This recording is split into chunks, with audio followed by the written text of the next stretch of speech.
मेरी उल्फत मदीने से यूं ही रोज़ा मदीने में है, मैं मदीने की जानिब ना कैसे खींचूं, मैं मदीने की जानिब ना कैसे खींचूं, मेरा दीन और दुनिया मदीने में है, मेरी उल्फत। আপনাকে নর্থ সাউথ ইউনিভার্সিটিতে স্বাগতম। দয়া করে আমাদের বাবা মাদের উপদেশ দিন যেন আমাদের দ্রুত বিয়ে দিয়ে পবিত্র জীবন যাপনের সুযোগ করে দেয়। যারা বাবা মা আছেন, প্যারেন্টস আছেন, তারা তরুণদের এই আর্তনাদ কি শুনতে পাচ্ছেন? আমাকে অনুরোধ করা হয়েছে আপনাদের, বিশেষ করে শিক্ষার্থীদের নানা প্রশ্ন থাকে মনে, সেই প্রশ্নগুলোর উত্তর দেওয়ার জন্য। প্রশ্ন যে পরিমাণ এসেছে আমাদের কাছে সেটি হলো 9 শতাধিক। 9 শতাধিক প্রশ্নের উত্তর দেওয়ার জন্য আমার কমপক্ষে 9 দিন সময় প্রয়োজন। নর্থ সাউথ বিশ্ববিদ্যালয় এই ধরনের আয়োজনকে আপনি কিভাবে দেখছেন? আমি যদি নিজেকে পুরোপুরি বদলাতে চাই এবং আল্লাহর পথে চলতে চাই, তাহলে প্রথম পদক্ষেপ হিসাবে আমার কি কাজ করা উচিত এবং আল্লাহ কি আমার সব ভুল মাফ করবেন? দেখুন, 9 শতাধিক প্রশ্নের উল্লেখযোগ্য সংখ্যক প্রশ্ন এই রিলেটেড, অর্থাৎ আল্লাহ কি আমাকে মাফ করবেন। তরুণদের মধ্যে ট্রল এবং ব্যঙ্গ বিদ্রুপ করা, এটি আজকাল প্রতিষ্ঠিত কালচারে পরিণত হয়েছে। এ বিষয়ে ইসলাম কি বলে? যদি কেউ আজীবন অবিবাহিত বা চিরাকুমার থাকতে চায়, ইসলাম এ ব্যাপারে কি বলে? একদিকে বিয়ে করার জন্য তরুণদের আর্তনাদ, আবার অপর দিকে কেউ চিরাকুমার থাকতে চায়। আমাদের ক্যাম্পাস থেকে ইসলামোফোবিয়া কিভাবে দূর করা যেতে পারে? এক্ষেত্রে আমাদের করণীয় কি?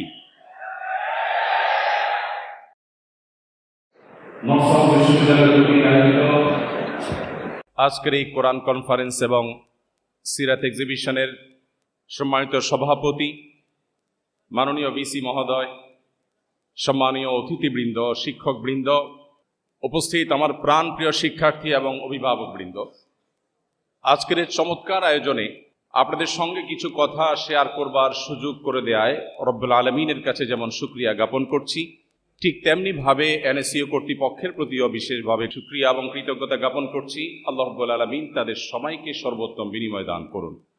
আমাকে অনুরোধ করা হয়েছে আপনাদের, বিশেষ করে শিক্ষার্থীদের নানা প্রশ্ন থাকে মনে, সেই প্রশ্নগুলোর উত্তর দেওয়ার জন্য।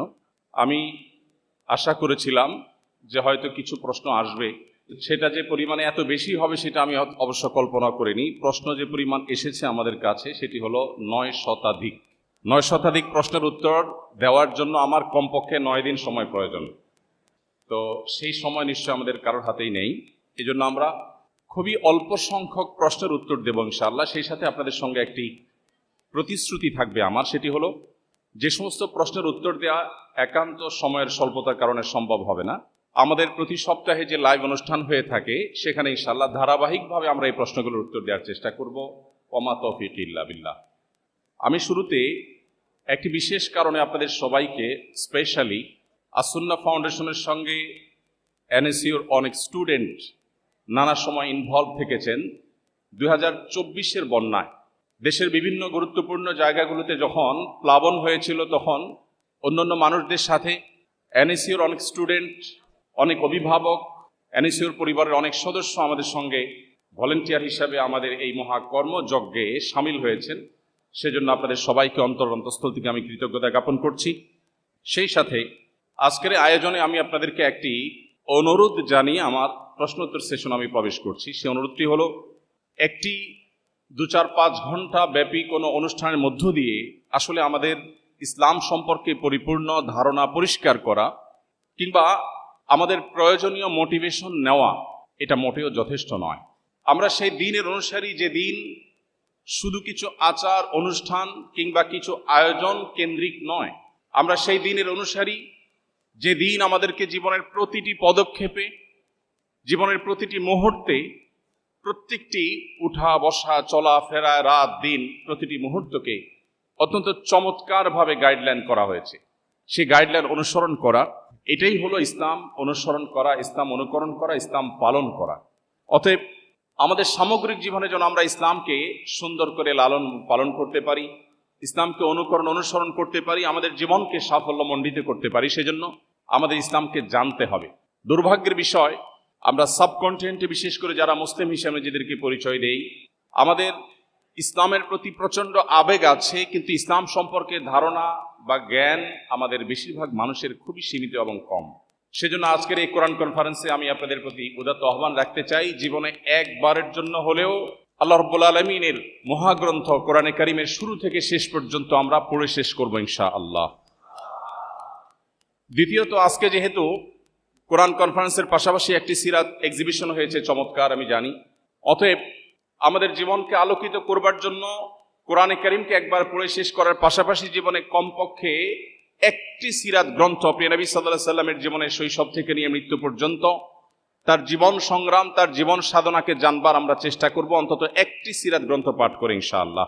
সম্মানিত উপস্থিতি, আমরা যদি একদিকে কোরআনে কারিম, অপরদিকে নবী করিম সাল্লাল্লাহু আলাইহি সাল্লামের একটি জীবনী গ্রন্থ পড়ে শেষ করতে পারি, আমি আল্লাহর উপর ভরসা রেখে আপনাদেরকে আশ্বস্ত করতে পারি, আপনি নিজেকে গতানুগতিক মুসলিম থেকে একজন পরিপূর্ণরূপে ইসলামকে বুঝে শুনে লালন করছেন, ধারণ করছেন, পালন করছেন, এরকম একজন মুসলিম হিসেবে নিজেকে আপনি আবিষ্কার করতে পারবেন। আল্লাহ তাআলা আমাদের সবাইকে তৌফিক দান করুন। এই আহ্বান আপনাদের প্রতি রেখে আমি আপনাদের প্রশ্নোত্তরের পালায় প্রবেশ করছি এবং প্রশ্নোত্তরের মাধ্যমে ইনশাআল্লাহ আমি কিছু কথা আপনাদের সঙ্গে শেয়ার করব। শুরুতে যে প্রশ্নটি আমি দেখতে পাচ্ছি সেটি হলো, একজন ব্যক্তির পরিপূর্ণতার জন্য ধর্ম কতটা গুরুত্বপূর্ণ? আমাদের জীবনের লক্ষ্য বা উদ্দেশ্য নিশ্চয়ই শুধুমাত্র খেয়ে পরে ঘুমিয়ে কাটানো হতে পারে না। কি বলেন, হতে পারে? একজন মানুষের জীবনের লক্ষ্য উদ্দেশ্য কি শুধু খেয়ে পরে ঘুমিয়ে কাটানো? তাহলে অন্য যে কোনো প্রাণীর সাথে মানুষের জীবনের পার্থক্যের জায়গাটা ঠিক কোথায়? আপনার আমার জীবনের লক্ষ্য বা উদ্দেশ্য একমাত্র আপনাকে বাতলে দিতে পারে আল্লাহর কালাম কোরআনে কারিম। এই জন্য একজন মানুষের জীবনের লক্ষ্য বা উদ্দেশ্য যদি তিনি জানতে চান, তিনি যদি তার চূড়ান্ত লক্ষ্য স্থির করতে চান, আবিষ্কার করতে চান, তাহলে তাকে অবশ্যই কোরআনের ছায়াতলে আসতে হবে, দ্বীনের ছায়াতলে আসতে হবে। আল্লাহর দ্বীন এবং কোরআনে কারিম পরিষ্কারভাবে মানুষের জীবনের লক্ষ্য বিভিন্ন পাতায় পাতায় কোরআনে আল্লাহ তাআলা উল্লেখ করেছেন। পৃথিবীর যত সভ্যতা আছে, যত সংস্কৃতি আছে, আমাদেরকে অনেক কিছু দিতে পারবে। মানুষ পৃথিবীতে কেন এসেছে, কোথা থেকে এসেছে, কোথায় ব্যাক করে যাচ্ছে, কালের গর্ভে হারিয়ে যাচ্ছে, তার পরের পরিণতি ঠিক কোথায়, এ সম্পর্কে ধারণা দিতে পারে একমাত্র কোরআনে কারিম। এজন্য নিজের জীবনের লক্ষ্য জানবার প্রয়োজনে, নিজের চূড়ান্ত উদ্দেশ্য এটি স্থির করবার প্রয়োজনে আমাদেরকে দ্বীনের সামনে সমর্পণ করতে হয়। এছাড়া প্রকৃতিগতভাবে আল্লাহ রাব্বুল আলামিন মানুষকে সৃষ্টি করেছেন এমনভাবে, প্রত্যেকটা মানুষ জন্মগতভাবে, প্রকৃতিগতভাবে মহান রব্বুল আলামিনের কাছে নিজেকে সমর্পণ করবার চেষ্টা করে। এক মহান সত্তার কাছে নিজেকে সমর্পণ করা ছাড়া মানুষের আত্মা কখনো পরিপূর্ণ প্রশান্তি পায় না। মানুষের সুখে দুঃখে রব্বুল আলামিনের সঙ্গে সম্পৃক্ত হওয়ার প্রয়োজন প্রত্যেকটা মানুষ বাই নেচার অনুভব করে, প্রকৃতিগতভাবে মানুষ ফিল করে। অতএব এই অনুভবটা মানুষকে একমাত্র জাগাতে পারে এবং এই চাহিদা পূরণ করতে পারে আল্লাহর কালাম কোরআনে কারিম তথা দ্বীন। সম্মানিত উপস্থিতি, মানুষের নৈতিকতার চূড়ান্ত মানদণ্ড ঠিক করে দিতে পারে আল্লাহর দ্বীন কোরআনে কারিম। মানুষ যখন নিজে থেকে নিজের ভালো মন্দের মানদণ্ড ঠিক করে, তখন মানুষ তার প্রয়োজন অনুযায়ী মানদণ্ড ঠিক করে। রব্বুল আলামিন যখন মানুষের নৈতিকতার চূড়ান্ত মানদণ্ড ঠিক করে দেন, তখন সেটা কিয়ামত পর্যন্ত মানুষের জন্য অপরিবর্তিত থাকে, সেটা মানুষকে সঠিক পথে পরিচালিত করে এবং সর্বকালে সকল সমাজে, সকল সভ্যতায় সেটা রিলেভেন্ট থাকে এবং সেটার প্রয়োগ থাকে বাস্তবিক। আজ থেকে ১৫০০ বছর আগে মুহাম্মদ সাল্লাল্লাহু আলাইহি সাল্লাম আল্লাহর পক্ষ থেকে পাওয়া ওহীর ভিত্তিতে যে সমস্ত কথা বলে গেছেন, আজকের পৃথিবীর সাথে বহু সংকটের সাথে আমরা মেলালে দেখব সেগুলো যেন আজকের বাস্তবতা আল্লাহ তাআলা নাজিল করেছেন। আজকের পৃথিবী পরিবেশ বিপর্যয়ের শিকার। পরিবেশ বিপর্যয়ের শিকার হয়ে আমরা বৃক্ষরোপণের গুরুত্ব আরোপ করছি। আমরা পরিবেশ বিপর্যয়ের শিকার হয়ে পরিবেশ রক্ষা করবার গুরুত্ব আমরা বিভিন্নভাবে মানুষকে ব্যাখ্যা করছি। কিন্তু আজ থেকে প্রায় ১৫০০ বছর আগে, যখন পৃথিবীর পরিবেশ বিপর্যস্ত ছিল না, যখন ফ্যাক্টরি রেভলিউশন হয়নি, যখন কালো ধোঁয়ার কারণে মানুষের জীবন যাত্রা ব্যাহত হয়নি, ঠিক সেই সময়ের পৃথিবীতে মহানবী হযরত মুহাম্মদ সাল্লাল্লাহু আলাইহি সাল্লাম এমন কিছু দিক নির্দেশনা দিয়ে গেছেন যেগুলো আজকে প্রায় ১৫০০ বছর পরেও মনে হচ্ছে আজকের প্রেক্ষিতে তিনি দিয়ে গেছেন। তিনি একদিকে বৃক্ষরোপণের গুরুত্ব আরোপ করেছেন। তিনি বলেছেন, তোমাদের কারোর হাতে যদি গাছের কোনো চারা থাকে, অপরদিকে সে দেখতে ইসরাফিল সিংহে ফুৎকার দিতে যাচ্ছেন, সৃষ্টি জগতের সব ধ্বংস হয়ে যাবে, মহাপ্রলয়ের আয়োজন চলছে। এমতো পরিস্থিতিতেও যেন সে তার হাতে থাকা গাছের চারাটি রোপণ করে দেয়। ধ্বংসযজ্ঞ চলবে, মহাপ্রলয় সংগঠিত হবে, আমি এই চারা রোপণ করে কি লাভ হবে সেই চিন্তা না করে একজন মুসলিম তার হাতের চারা রোপণ করবে, এবং এই গাছ থেকে যদি কোনো মানুষ, কোনো প্রাণী, কোনো পোকামাকড়, কোনো কীটপতঙ্গ, কোনো পিপিলিকা, যে কোনো প্রাণী সেখান থেকে কোনো কিছু গ্রহণ করে, সেটা অক্সিজেন হতে পারে, খাবার হতে পারে, ছায়া হতে পারে, অন্য কোনো দিক থেকে উপকারিতা হতে পারে, আল্লাহ রাব্বুল আলামিন পরিষ্কারভাবে নবী সাল্লাল্লাহু আলাইহি ওয়াসাল্লামের হাদিস বলছে, ওই ব্যক্তি যিনি গাছ রোপণ করেছেন তাকে মানুষ, অন্যান্য প্রাণীদের যত উপকার হবে এই বৃক্ষরোপণের ফলে তার সবগুলোর সওয়াব আল্লাহ তাআলা তাকে দান করবেন। সম্মানিত উপস্থিতি, আজকের পৃথিবী নানা কারণে নারীদের অধিকার নিয়ে সোচ্চার, নারীদের প্রতি যে সমস্ত বৈষম্য হচ্ছে সে সমস্ত বৈষম্য দূর করবার জন্য, জুলুমমুক্ত পৃথিবী গড়বার জন্য আজ আমরা সোচ্চার। আমরা কি জানি ১৫০০ বছর আগে মহানবী মুহাম্মদ সাল্লাল্লাহু আলাইহি সাল্লাম যে কোরআন আল্লাহর কাছ থেকে আমাদেরকে এনে দিয়েছেন, সেই কোরআনে শুধুমাত্র নারীদের সূরা নামে সূরাতুন নিসা নামে একটা বিশাল বড় সূরা আলাদা স্বতন্ত্র আল্লাহ তাআলা নাজিল করেছেন। আমরা কি জানি মুহাম্মদ সাল্লাল্লাহু আলাইহি সাল্লাম সহ বেশিরভাগ নবী রাসূলকে আল্লাহ তাআলা কোনো পুত্র সন্তানের বাবা করেন নাই, কন্যা সন্তানের বাবা করেছেন। ইমাম মালিক রাহমাতুল্লাহ আলাইহি তিনি বলেছেন, আল আম্বিয়া ওয়া আবুল বানাত, বেশিরভাগ নবী রাসূলদেরকে দেখা যায় তারা বেশিরভাগই ছিলেন কন্যাদের বাবা, ছেলেদের বাবা নয়। নবীজি সাল্লাল্লাহু আলাইহি সাল্লাম বলেছেন, কোন বাবা মা যদি কোনো কন্যা সন্তানকে, দুটি কন্যা সন্তানকে সঠিকভাবে লালন পালন করে, কোনো বৈষম্য না করে, অবিচার না করে, জুলুম না করে, তাদেরকে সঠিক দিশা দেয়, আল্লাহ রাব্বুল আলামিন ওই বাবা মাকে জান্নাতে নিবেন, তার গ্যারান্টি এবং দায়িত্ব নবী সাল্লাল্লাহু আলাইহি সাল্লাম নিয়েছেন। সম্মানিত উপস্থিতি, আজকের পৃথিবী যে সমস্ত সংকট দেখছে, আমরা ঢাকায় বসবাস করি, ঢাকায় ফুটপাত দখলের এক মহোৎসব সব সময় চলতে থাকে আমরা জানি। আমরা রাস্তাঘাট দখল করার যে সমস্ত মহড়া দেখি, সেগুলো দেখে প্রত্যেকটা মানুষ ত্যক্ত বিরক্ত। 1400 বছর আগের মক্কায় কয়েকশো বা কয়েক হাজার মানুষের বসবাস ছিল। মরুভূমির এই বিশাল দেশে রাস্তায় কখনো যানজট হতে পারে সেই চিন্তাও মানুষের ছিল না। তিনি সেই সময় বলেছেন, ইয়াকুমুল জুলুসা আলাত তারিক, খবরদার কেউ রাস্তা দখল করে বসবে না। আপনি যদি কিয়ামত পর্যন্ত মানবতার প্রতিটি সংকটের সমাধান চান, তাহলে সেই সমাধানের সূত্র খুঁজে পাবেন কোরআনে এবং নবী সাল্লাল্লাহু আলাইহি সাল্লামের হাদিসে।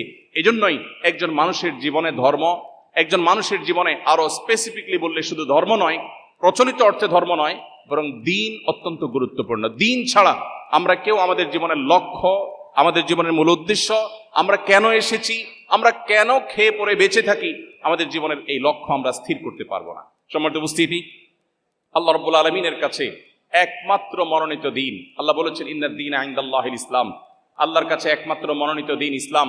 এটি কোনো মানুষের বানানো নয়, এটি আল্লাহর পক্ষ থেকে তার রাসূলের মাধ্যমে এসেছে আমাদের কাছে। অন্যান্য মানব রচিত ধর্মের মতো এটাকে কোনো প্রচলিত ধর্ম মনে করলে এটি হবে আমাদের সবচেয়ে বড় ভুলের জায়গা। রব্বে কারীম আমাদের সবাইকে পরিপূর্ণ দ্বীনের অনুসরণ করবার তৌফিক দান করুন। এরপরে প্রশ্ন হলো, আমাদের যেহেতু পড়ালেখার অনেক চাপ থাকে, মাঝে মাঝে দ্বীন এবং দুনিয়া একসাথে ম্যানেজ করা অনেক কঠিন হয়ে পড়ে, তখন অনেক হতাশ হয়ে পড়ি। আমি এমন সিচুয়েশন থেকে কিভাবে বের হয়ে আসবো এবং কিভাবে দ্বীন এবং দুনিয়া একসাথে ম্যানেজ করতে পারবো? অত্যন্ত গুরুত্বপূর্ণ আরেকটি প্রশ্ন। এই প্রশ্নগুলো হয়তো আমাদের অনেকের, সুনির্দিষ্ট কোনো স্টুডেন্ট হয়তো প্রশ্ন করেছেন, কিন্তু এই প্রশ্নের সাথে আমাদের অনেকেরই জীবনের সম্পর্ক আছে। এটি হয়তো আমাদের অনেকের মনের প্রশ্ন। আমাদের জীবনে দ্বীন এবং দুনিয়াকে চমৎকারভাবে সমন্বয় করবার সূত্র কোরআন বলে দিয়েছে। আল্লাহ তাআলা কোরআনে কারিমে বলেছেন, সে মানুষদের প্রশংসা করে যারা আল্লাহর কাছে দোয়া করে বলে, রব্বানা আতিনা ফিদ দুনিয়া হাসানাহ ওয়া ফিল আখিরাতি হাসানাহ ওয়া কিনা আযাবান নার।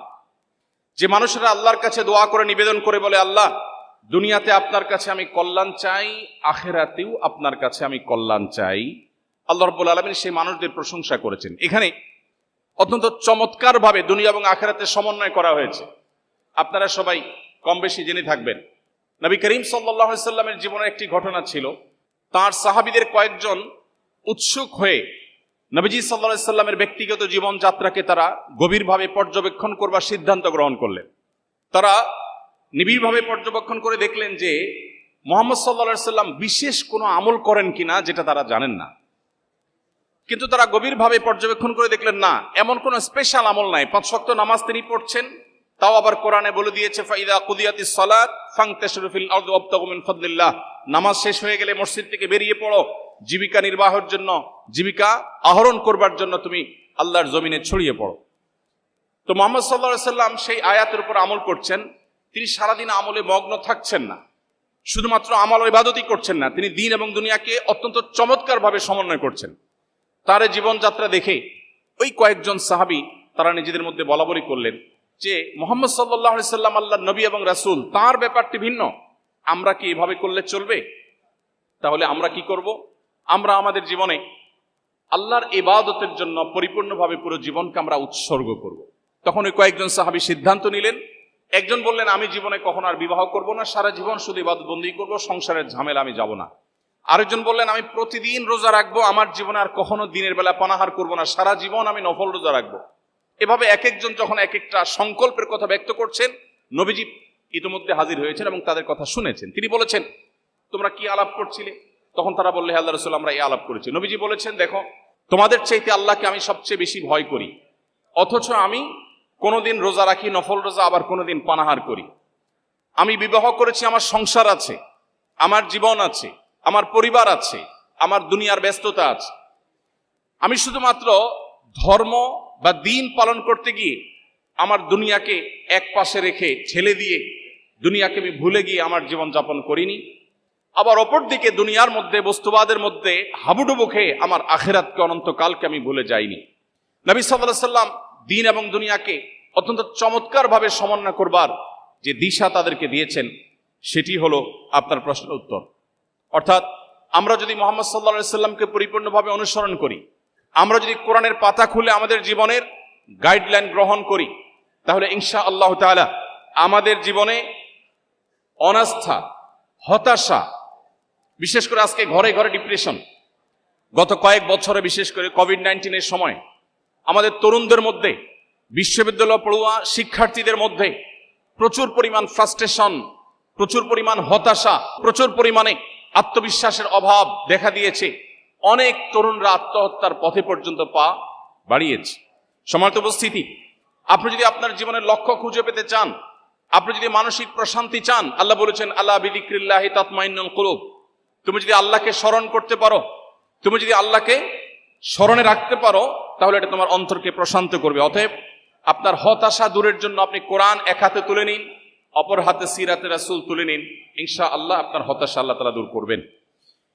এরপরে প্রশ্ন হলো, এই ফিতনা সংকুল সময় আমরা কিভাবে আমাদের ঈমান মজবুত ও অটুট রাখতে পারি? কিয়ামতের আগে পৃথিবীতে এমন একটা পরিবেশ আসবে, জ্বলন্ত কয়লা হাতে রাখা যত কঠিন হবে, মানুষের জন্য ঈমান বক্ষে ধারণ করে রাখা সেরকম কঠিন হবে। আজকে পৃথিবীর যেদিকে তাকাবেন আপনি দেখবেন ইসলামোফোবিয়া, চতুর্দিকে আপনি দেখবেন ইসলামের প্রতি ভীতি ছড়ানো হচ্ছে। মানুষ দিন পরিপালন করবে, দিন প্রতিপালন করবে, তার দিনকে অনুসরণ করবে, আল্লাহর দাসত্ব করবে, এটা আজকের পৃথিবীতে সবচেয়ে কঠিন এবং সবচেয়ে বাধা দেওয়া হয় এমন একটি বিষয়ে পরিণত হয়েছে। অতএব এটাকে বলা হয় ফিতনা সংকুল সময়। আপনি চান ভালো পথে চলতে, কিন্তু চলতে পারেন না।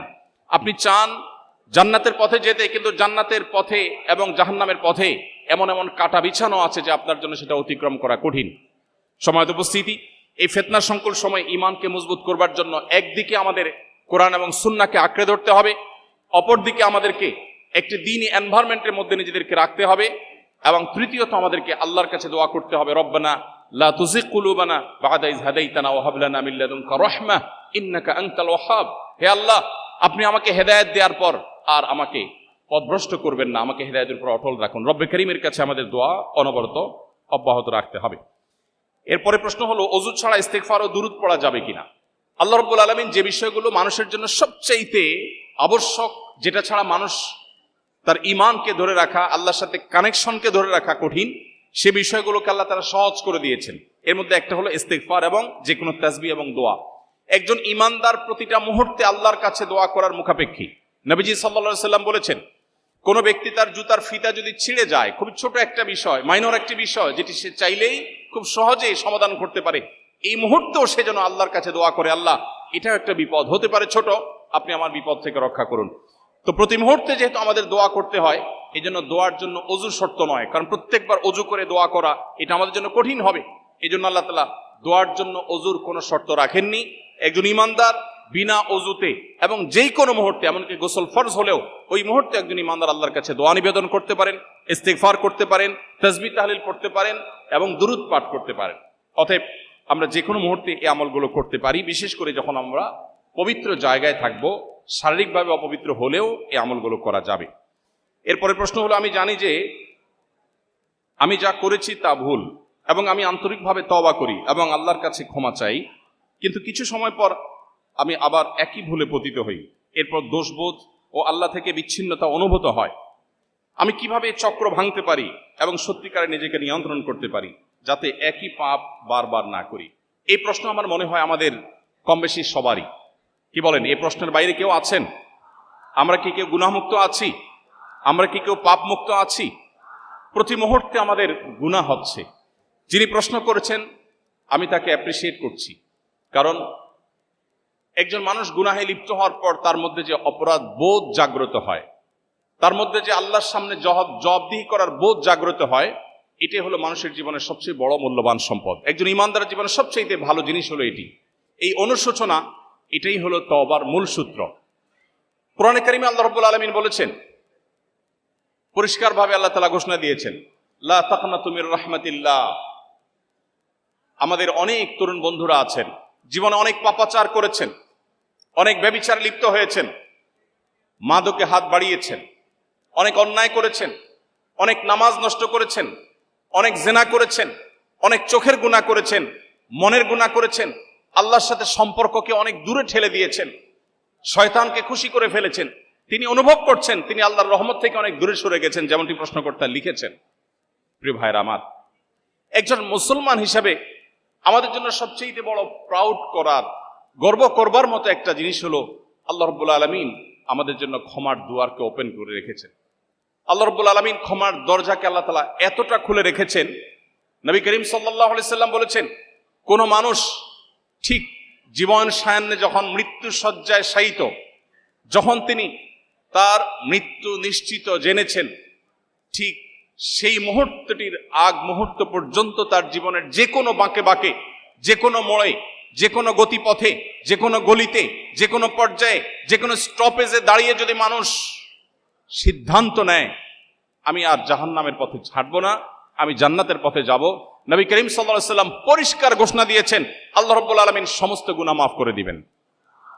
প্রিয় ভাইরা আমার, একটি ধারণা আমাদের অনেকের কাছেই হয়তো পরিষ্কার নয়, সেটা হলো ইসলামে এমন কোনো অপরাধ নাই, এমন কোনো পাপ নাই, এমন কোনো গুনাহ নাই, এমন কোনো খারাপ কাজ নাই যে কাজ মানুষ পরিহার করবার সংকল্প করার পর আল্লাহর পথে, জান্নাতের পথে ফিরে আসার সিদ্ধান্ত গ্রহণ করে আর আল্লাহ তাআলা সেটা ক্ষমা করেন না। ক্ষমার অযোগ্য পাপ বলতে আল্লাহর কাছে কোনো অপরাধ নাই। প্রিয় ভাইরা আমার, পৃথিবীতে প্রচলিত যে ধর্মগুলো আছে, কোন কোন ধর্মের মানুষ মনে করে মানুষ যত পাপ করুক কোনো অসুবিধা নাই, সেই ধর্মের নবী সমস্ত পাপ সবগুলো আল্লাহর কাছ থেকে মোচন করিয়ে নেবেন, ফলে তাদের কোনো তওবা করতে হয় না। আবার অপরদিকে অনেক এমন সম্প্রদায় আছে যারা মনে করে ছোটখাটো কোনো পাপ করলেই মানুষ ইসলাম থেকে খারিজ হয়ে যায়। এর বিপরীতে আল্লাহ তাআলা কোরআনে কারিমে বলেছেন, লা তাকনাতু মির রাহমাতিল্লাহ, লা তাকনাতু মির রাহমাতিল্লাহ, তোমরা আল্লাহর রহমতের আশা কখনো ছাড়বে না। ইন্নাল্লাহা ইয়াগফিরুয যুনুবা জামিআ, আল্লাহ তোমাদের সমস্ত পাপাচার মাফ করে দিবেন। এমন কোনো পাপ নেই, এমন কোনো অপরাধ নেই, এমন একটি গুনাহ নেই যে গুনাহ আল্লাহ তাআলা মাফ করবেন না। শর্ত, আপনাকে অনুতপ্ত হতে হবে, আপনাকে আত্মশাসন করতে হবে, আপনাকে ভৎসনা করতে হবে। ইমানদারের সবচেয়ে বড় অ্যাডভান্টেজের জায়গাই হলো এটা। ইমানদার জীবনের যে কোনো মুহূর্তেই তার জীবনকে ঘোরাতে পারে, তার জীবনকে পরিবর্তন করতে পারে। শুধু একটি সিদ্ধান্ত গ্রহণ করতে হবে, আমি আর জাহান্নামের পথে চলবো না, নাফরমানি করব না, আমি আল্লাহর পথে চলবো। আমি আগের সমস্ত কাজের জন্য লজ্জিত, অনুতপ্ত এবং সংকল্প করলাম আর করব না।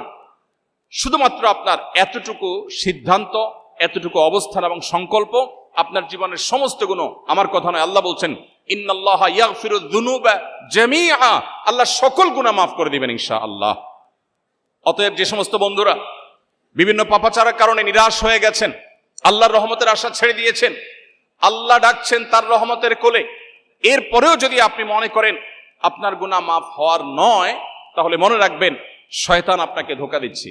আপনারা সবাই নিশ্চয়ই শুনে থাকবেন, ইসলাম বিশ্ববিদ্যালয় কুষ্টিয়ার একজন প্রফেসর ছিলেন ডক্টর খন্দকার আব্দুল্লাহ জাহাঙ্গীর রাহিমাহুল্লাহ, নাম শুনেছেন না স্যারের? আব্দুল্লাহ জাহাঙ্গীর রাহিমাহুল্লাহ বলতেন, শয়তানের সবচেয়ে বড় অস্ত্র, শয়তানের সবচেয়ে বড় হাতিয়ার হলো মানুষকে নিরাশ করে দেওয়া, মানুষকে আশাহত করে দেওয়া।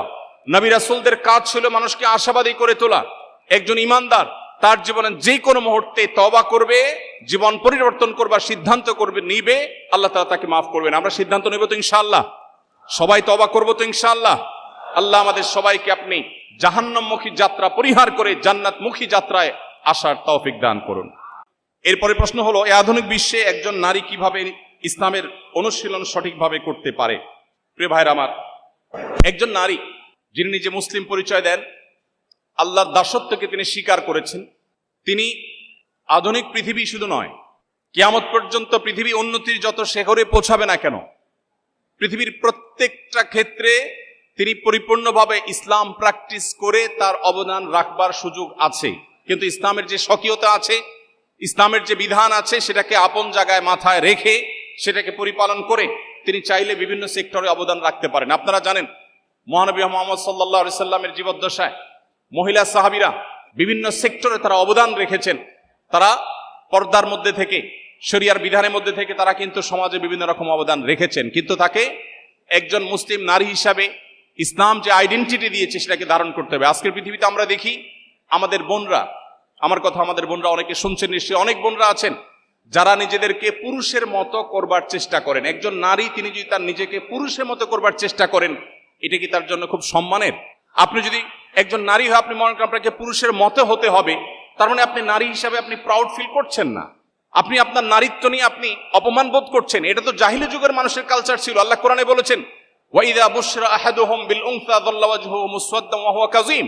জাহিলি যুগের মানুষদের, সেই আইয়ামে জাহিলিয়াতের বর্বরতার যুগের সময়ের মানুষকে যখন বলা হতো তোমার কন্যা সন্তান হয়েছে, তখন তাদের মুখ কালো হয়ে যেত। ইয়াতাওয়ারা মিনাল কওম, সে মুখ লুকালুকি করত। আল্লাহ তাআলা কোরআনে কারিমে সেটাকে পরিষ্কারভাবে কঠোর ভাষায় ভর্ৎসনা করেছেন। এবং আল্লাহ তাআলা বলেছেন, আল্লাহ তাআলা যাকে ইচ্ছা তাকে কন্যা সন্তান দেন, যাকে ইচ্ছা তাকে পুত্র সন্তান দেন, যাকে ইচ্ছা তাকে উভয়টা দেন, কাউকে আল্লাহ কিছুই দেন না। এবং নবী রাসূলদেরকে আল্লাহ তাআলা কন্যা সন্তান দিয়েছেন এবং তাদেরকে বাঁচিয়ে রেখেছেন। অতএব একজন নারী তার মুসলিম আইডেন্টিটিকে সমুন্নত রেখে তিনি তার সমাজের বিভিন্ন সেক্টরে অবদান রাখবার সুযোগ আছে, কিন্তু মুসলিম আইডেন্টিটিটা তার সবচেয়ে গুরুত্বপূর্ণ বিষয়। এরপরে প্রশ্ন হলো, শিক্ষার্থীদের উপর কি হজ ফরজ হয়? শিক্ষার্থীদের উপরে হজ ফরজ কিনা? এর উত্তর হলো, হজ আসলে কার উপরে ফরজ এটা নির্ভর করে ওই ব্যক্তির সামর্থ্যের উপর। যাকে আল্লাহ তাআলা সামর্থ্য দিয়েছেন, আল্লাহ বলেছেন ওয়ালিল্লাহি আলান নাসি হিজ্জুল বাইতি মান ইসতাতাআ ইলাইহি সাবিলা, যে ব্যক্তি মক্কায় গিয়ে হজ করে আসার আর্থিক শারীরিক সঙ্গতি রাখে তার উপরে হজ করা ফরজ।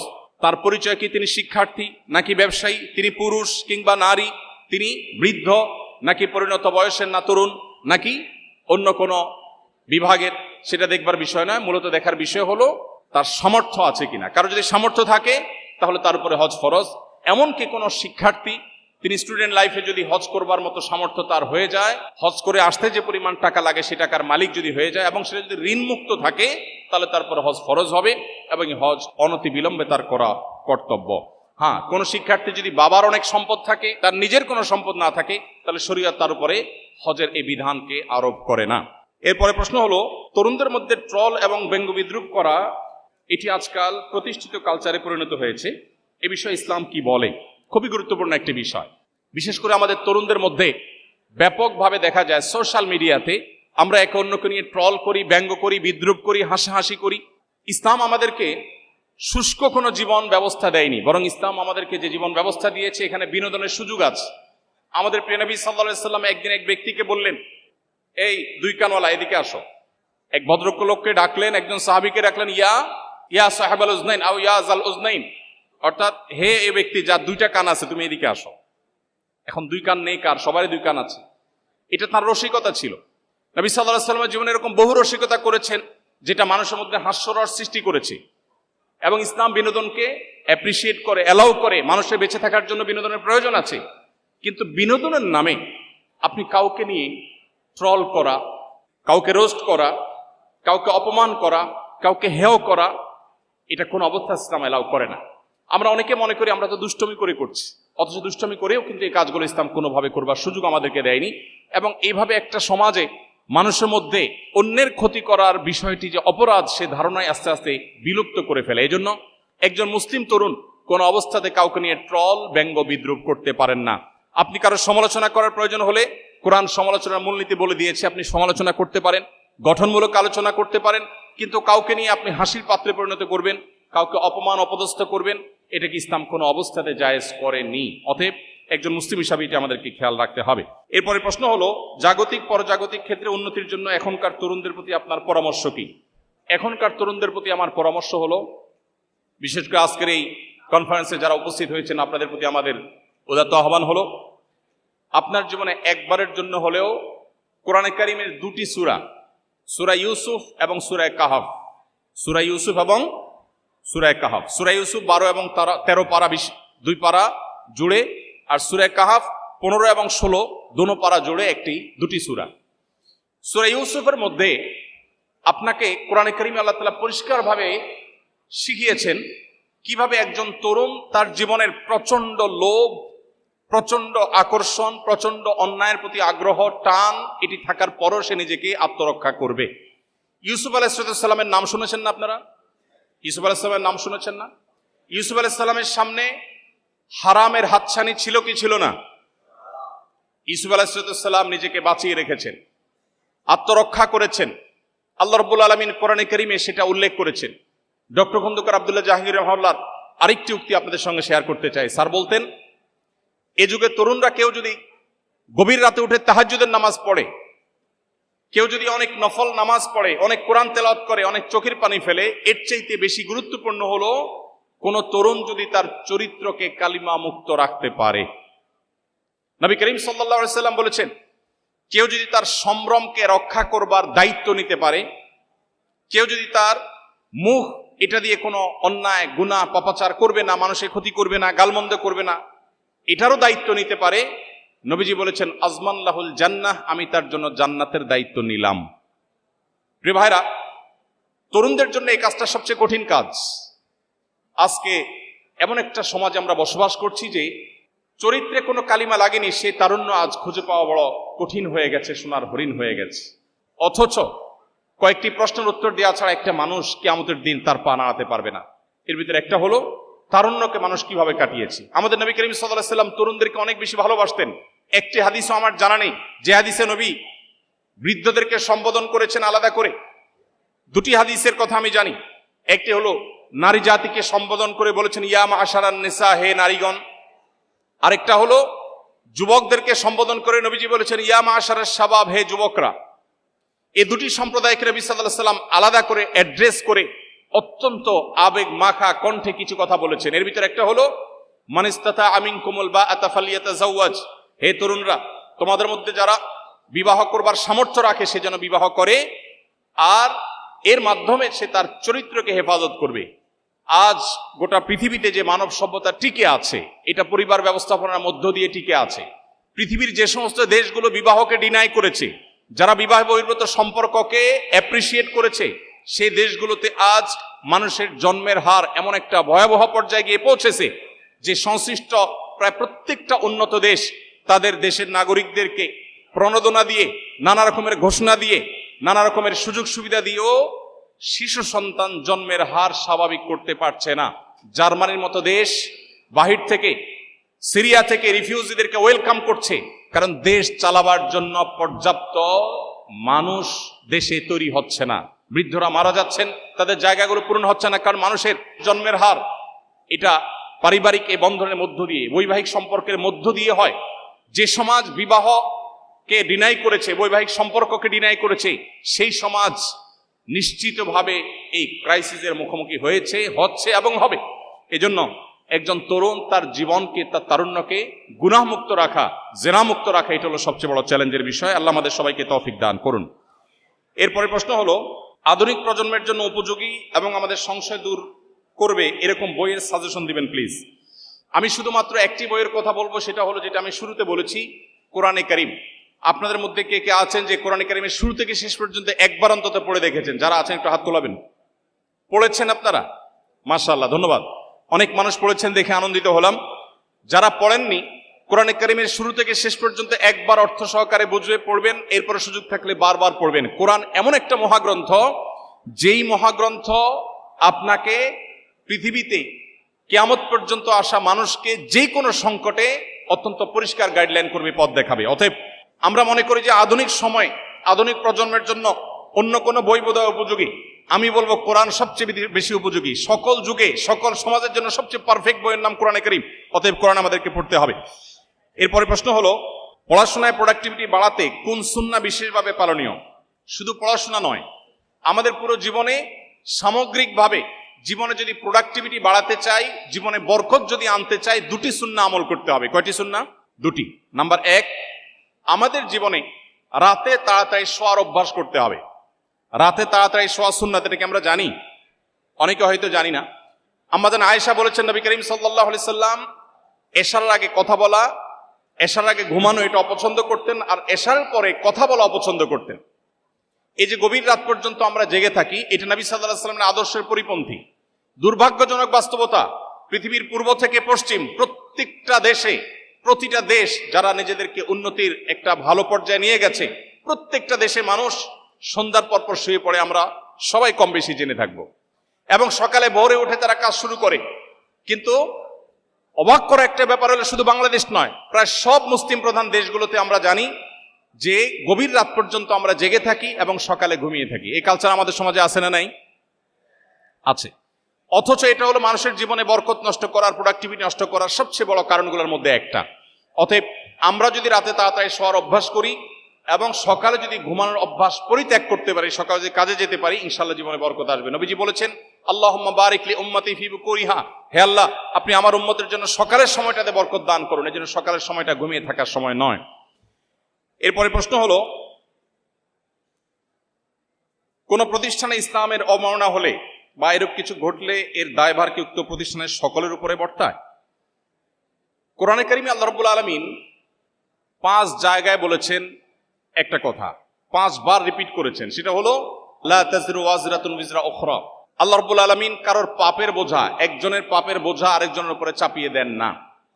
কেউ যদি কোনো পাপে লিপ্ত হয়, কেউ যদি কোনো অন্যায় লিপ্ত হয়, এর দায়ভার তার উপরে চাপানো হয়। সামগ্রিকভাবে সবার উপরে গণহারে দায় চাপানো, এটা ইসলামের বা কোরআনের শেখানো কোনো পদ্ধতি নয়।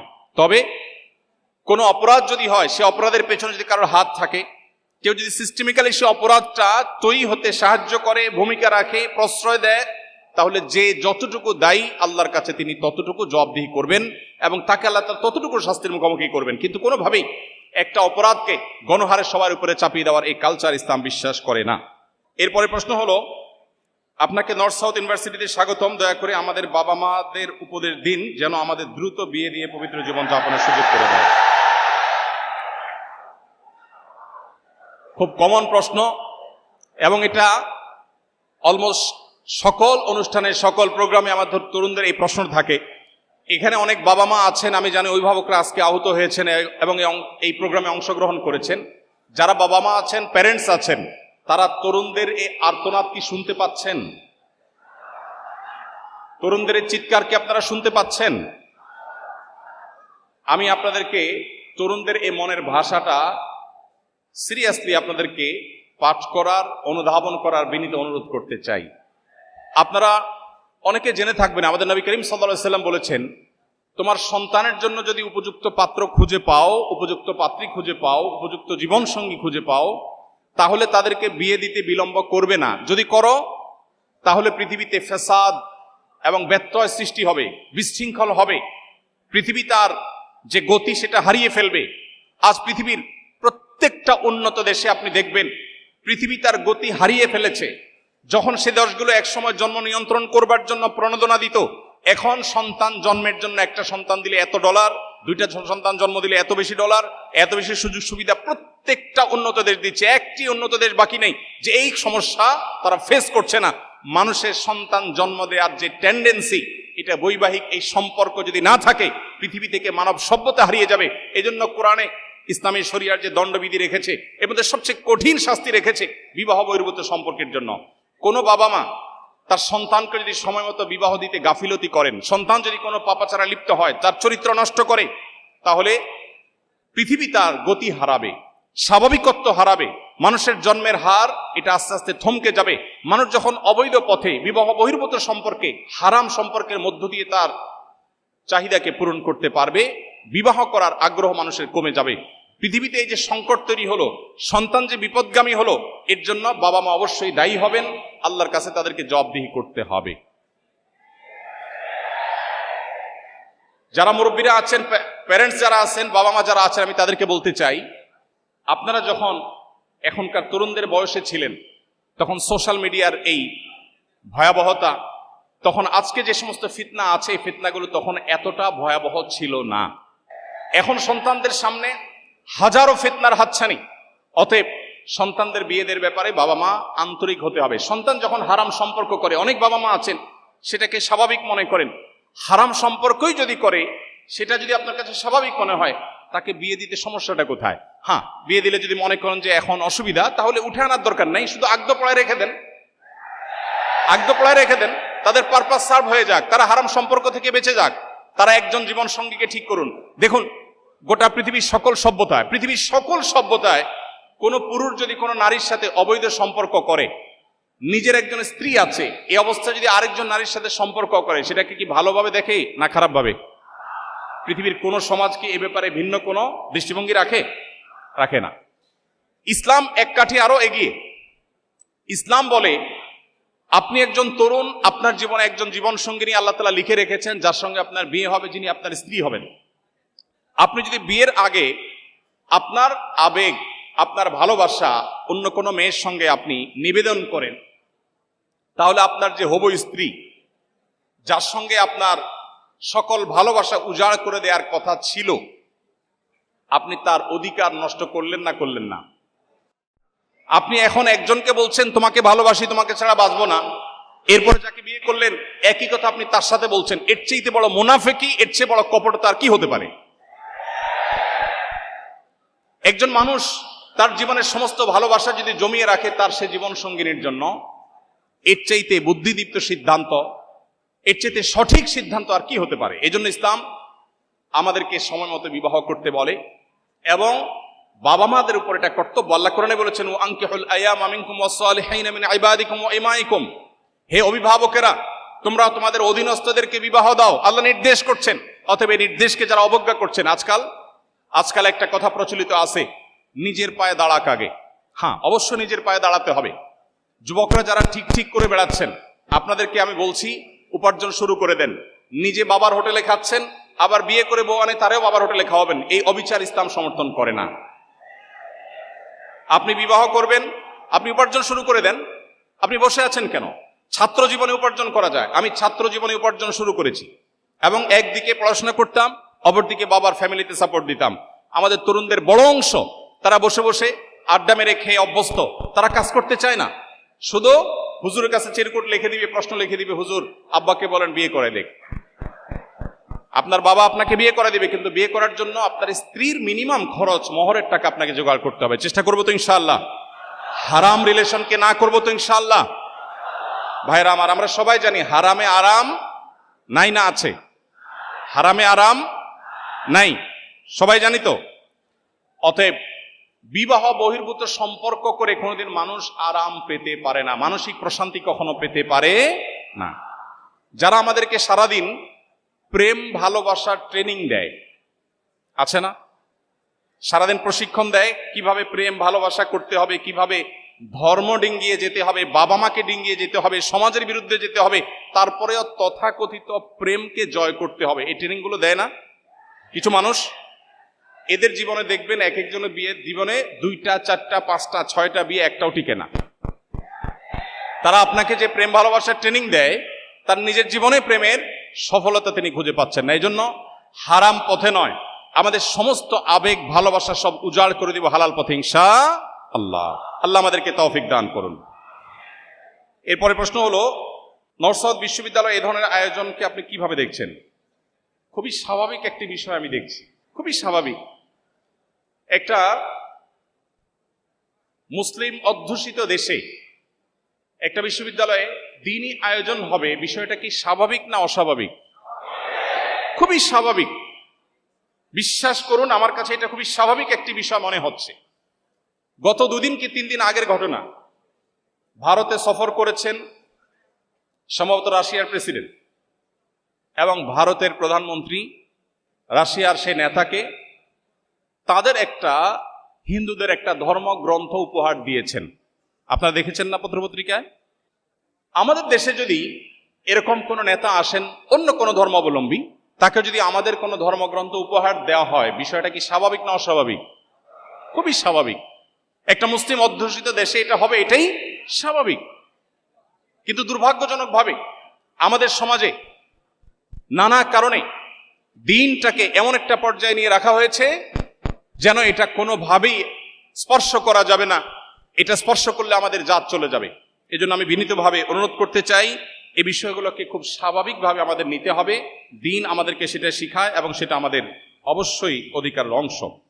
এরপরে প্রশ্ন হলো, একজন বিশ্ববিদ্যালয়ের ছাত্র হিসাবে কিভাবে তাওহীদ এবং সুন্নাহর পথে দাওয়াত দিতে পারি?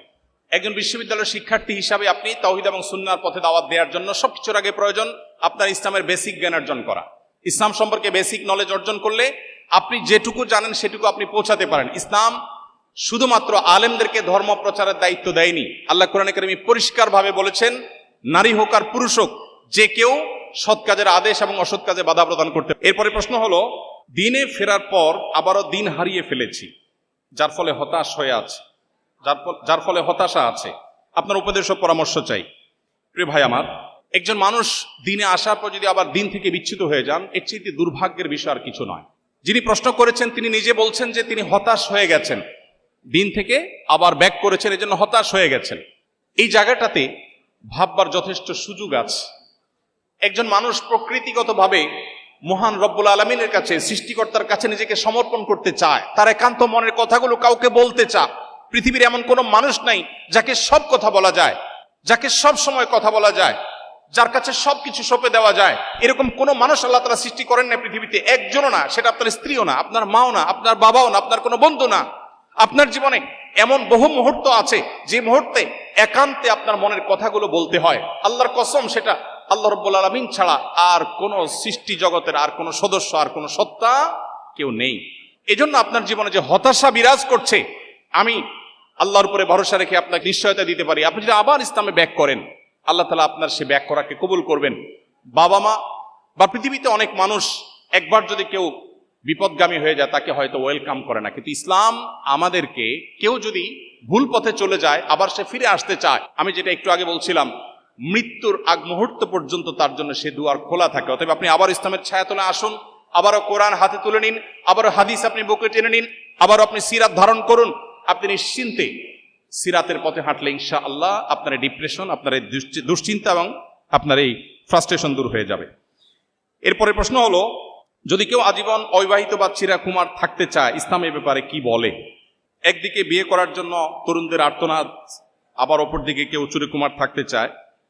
ইসলাম চিরকুমার থাকার এই সিদ্ধান্তকে খুব বেশি অ্যাপ্রিসিয়েট করে না। এটাই হলো ইমামদের সবচেয়ে সঠিক এবং সবচেয়ে গ্রহণযোগ্য মত। কোন স্কলার, কোন ইমাম বলেছেন, কেউ যদি পুরো জীবন আল্লাহর জন্য সঁপে দিতে চায় এবং সে বিবাহ না করতে চায়, সেটা অ্যাপ্রিসিয়েট যোগ্য। বাট এটা মেজরিটি যে ইমামরা আছেন পৃথিবীতে তাদের মত না। তাদের মত হলো, একজন মুসলমান তিনি বৈরাগ্যতা অবলম্বন করবেন না। পরিষ্কারভাবে হাদিসে ঘোষণা দেওয়া হয়েছে, লা রুহবানিয়াতা ফিল ইসলাম, ইসলামে কোনো বৈরাগ্যতার অবকাশ নেই। আপনি ছালাত চট পরে থাকবেন, চুল এলোমেলো থাকবে, ময়লা নোংরা থাকবে, আপনি যেন তেন ভাবে চলবেন, সমাজের বোঝা হবেন, ইসলাম সেটা বলেনি। কোরআনে আল্লাহ বলেছেন, নামাজ শেষ হয়েছে বের হয়ে যাও, মসজিদে বসে তোমাকে জিকির করে সারাদিন কাটাতে বলা হয়নি। ফাইদা কুদিয়াতিস সালাহ ফান্তাশিরু ফিল আরদ, নামাজ হয়ে গেছে, ছড়িয়ে পড়ো, তোমার কাজে তুমি চলে যাও। অতএব একজন মানুষ বৈরাগ্যতা অবলম্বন করবে, চিরকুমার থাকবে, এটা ইসলাম তাকে বলেনি। তবে কেউ যদি চিরকুমার থাকতে চায় এবং থাকতে পারে এবং তার নিজের এই কনফিডেন্ট থাকে যে তিনি চারিত্রিক কোনো ত্রুটিতে জড়াবেন না, তাহলে এটা তার জন্য জায়েজ বাট উত্তম না। এরপরে প্রশ্ন হলো, আমাদের ক্যাম্পাস থেকে ইসলামোফোবিয়া কিভাবে দূর করা যেতে পারে? এক্ষেত্রে আমাদের করণীয় কি? ইসলামোফোবিয়া তো আপনার ক্যাম্পাসের ইস্যু না প্রিয় ভাই আমার, গোটা বিশ্বব্যাপী আজ ইসলামোফোবিয়া এই মহামারী চলছে, এবং দুর্ভাগ্যজনক বাস্তবতা যে মুসলিম অধ্যুষিত এই জনপদেও খুবই দুর্ভাগ্যজনকভাবে ইসলামোফোবিয়া নানা সময় আমরা দেখতে পাচ্ছি। ইসলামোফোবিয়ার বিরুদ্ধে আমাদেরকে ইসলামের সৌন্দর্যকে তুলে ধরতে হবে ইনশাআল্লাহ। সবাই চেষ্টা করবো না ইনশাআল্লাহ? ইসলাম আমাদেরকে যে সুমহান জীবন আদর্শ দিয়েছে, এই জীবন আদর্শের মধ্যে সকল ধর্মের মানুষের সাথে শান্তিপূর্ণ সহাবস্থানের সুযোগ রেখেছে। ইসলামকে যারা নানা সময় অত্যন্ত ভীতিকর একটি জীবন দর্শন হিসেবে দেখাবার চেষ্টা করে, তারা আদতে ইসলাম সম্পর্কে হয় জানে না, আর না হলে নিরেট ইসলামের প্রতি বিদ্বেষ প্রসূত তারা এই কাজটি করে থাকে। আপনি যদি ইসলাম নিয়ে পড়াশোনা করেন, আপনি যদি শুধুমাত্র মুসলিম বাই চান্স না মুসলিম বাই চয়েস হন, আপনি যদি ইসলাম জেনে শুনে অনুসরণ করেন, আপনি কখনো ইসলামকে আপনার কাছে ভীতিকর মনে হবে না। অতএব ইসলামোফোবিয়ার বিরুদ্ধে আমাদেরকে ইসলামের সুমহান আদর্শ, ইসলামের যে ভালো এবং সুমহান দিক, সেগুলো মানুষের সামনে তুলে ধরতে হবে, মানুষকে সেটি জানাতে হবে। এবং দিন পালন করা, ধর্ম পালন করা আমাদের সাংবিধানিক অধিকার, ঠিক না ঠিক? প্রত্যেকটা মানুষ এদেশে যার যার ধর্ম পালন করতে পারে কি পারে না। অতএব কোন ধর্মের মানুষ অন্য কোন ধর্মের মানুষকে গালমন্দ করতে পারে না। কোরআনে আল্লাহ বলেছেন, যারা আল্লাহ ছাড়া অন্য কারোর উপাসনা করে, তোমার মতে তারা ভুল পথে আছে, কিন্তু তাদেরকে তুমি গালমন্দ করো না। যদি করো তাহলে তারাও তোমার আল্লাহকে ভুলে গালমন্দ করবে। এই জন্য ইসলামোফোবিয়ার বিরুদ্ধে আমরা ইসলামের সৌন্দর্য, সুমহান আদর্শ তুলে ধরবো, ইসলাম সম্পর্কে জানবো, অন্যদেরকে জানাবো। যারা ইসলাম সম্পর্কে নানা রকমের অপবাদ দিয়ে থাকে, তারা হয় না জেনে দেয়, আর না হলে বিদ্বেষ প্রসূত দিয়ে থাকে। আল্লাহ তাআলা তাদেরকে হেদায়েত দান করুন, আমরা দোয়া করি। আমার মধ্যে ঈমান হারিয়ে গেছে, বিভিন্ন ধরনের প্রশ্ন আমাকে নাস্তিকতার দিকে ঠেলে দিয়েছে, কিন্তু আমি বুঝতে পেরেছি এখন এই অবস্থায় আল্লাহ কি আমাকে ক্ষমা করবেন? আমি কি পুনরায় মুসলমান হতে পারবো? আমি একটু আগে বলেছি, আল্লাহর ক্ষমার দুয়ার কখনো বন্ধ হয় না যতক্ষণ পর্যন্ত মানুষের নাকের ডগায় স্বাভাবিক নিঃশ্বাস প্রশ্বাস এটি চালু থাকে। অতএব আমরা যে কোনো মুহূর্তে তওবা করব, ফিরে আসব, আল্লাহ তাআলা গ্রহণ করার জন্য প্রস্তুত আছেন। এক মুহূর্ত দেরি নয়। যিনি প্রশ্ন করেছেন, এখনই আপনি মনে মনে সিদ্ধান্ত নিন এবং আল্লাহর রহমতের ছায়াতলে ফিরে আসুন, আল্লাহ তাআলা আপনাকে ক্ষমা করবেন। এরপরে প্রশ্ন হলো, আমি কি আমার প্রিয়জনের কবরে তাজা ফুল রাখতে পারি, এবং আমি কি আমার বাবা মাকে বলতে পারি যে আমি তাদের আগে মারা গেলে তারা আমার জানাজা এবং কবর পরিদর্শনের সময় ফুল আনুক? ইসলাম আমাদেরকে একটা চমৎকার যৌক্তিক জীবন বিধান দিয়েছে। ইসলামে এমন কিছু নাই যেটা অযৌক্তিক। হ্যাঁ, আমাদের বুঝে না আসতে পারে, কিন্তু অযৌক্তিক কোনো কিছু দেয়নি। একজন জীবিত মানুষ, তার ফুলের প্রয়োজন।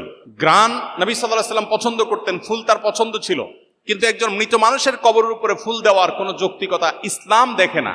কারণ হলো, ফুল জীবিত মানুষের জন্য প্রয়োজন। অতএব কোনো মানুষ তার মৃত্যুর পর তার কবরে ফুল দেওয়ার ওসিয়ত করা, এটা ভালো কোনো ওসিয়ত নয়। তিনি বলতে পারেন, আমি ফুলকে ভালোবাসি, মানুষকে ফুল বিতরণ করবে, ফুল গাছ রোপণ করবে, ফুল দিয়ে সমাজ সাজাবে, এটা ওসিয়ত হতে পারে, কিন্তু আমার কবরে ফুল নিয়ে আসবে, এটা কোনো প্রশংসনীয় বা ইসলামের দৃষ্টিতে গ্রহণযোগ্য কোনো ওসিয়ত নয়।